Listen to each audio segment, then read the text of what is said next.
हर दफ़ा आता से कोई ना कोई चेंजिंग आई हुई होती है। ये पर नहीं थे पहले, ये निकल छोटे वाले। चोंच मारता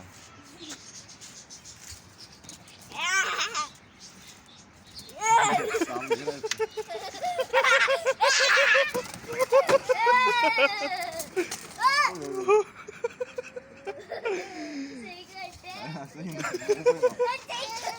मुंह पे आ गया।